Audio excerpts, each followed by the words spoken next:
Hi everyone, this is Gabe from CGRundertow. When I reviewed Fire Emblem a few days ago, it gave me a chance to relive all of the great experiences I had with the game when it was originally released. However, as great as that game was, Intelligent Systems must have felt that they could do a better job, because another Fire Emblem game was released only 2 years later, in 2005.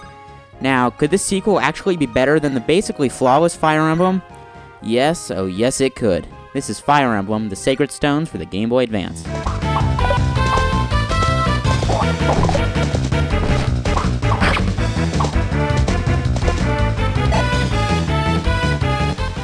Fire Emblem, the Sacred Stones features a slightly different story style than the first North American game. While you still control a few different main characters, these ones are twins. Ephraim, or Ephraim as it's pronounced in Hebrew, and Erika are prince and princess of a kingdom that has been betrayed by their neighbors, and it's up to them to protect their country and save the land from evil. Now, the story is actually a little bit less linear than the other games in the series. Don't get me wrong, it's not GTA or anything, but the player is given a little bit more in the way of choice when it comes to picking the destination. Like the first Fire Emblem game for the Game Boy Advance, the Sacred Stones is a turn-based strategy game. Now, it actually uses the exact same game mechanics of that game, and I mean nearly everything is the same.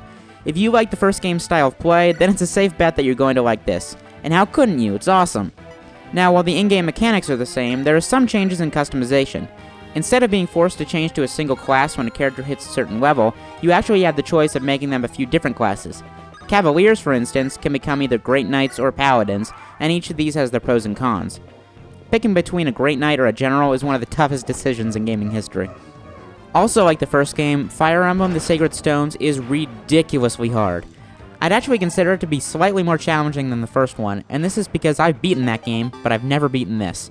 I've gotten close, but the Sacred Stone seems to have something against letting me actually see the end credits.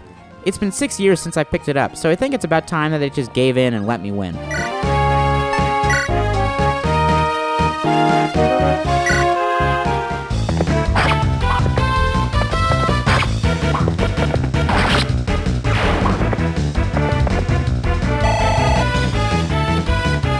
Visually, the Sacred Stones retains the same style as the first Game Boy Advance game.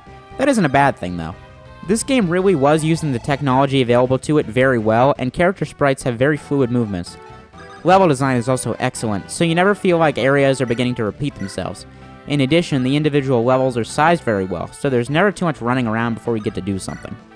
Fire Emblem the Sacred Stones is one of the greatest games on the Game Boy Advance, and it managed to actually be superior to its amazing predecessor. Although there are newer Fire Emblem games available that might also grab your attention, you cannot pass this up.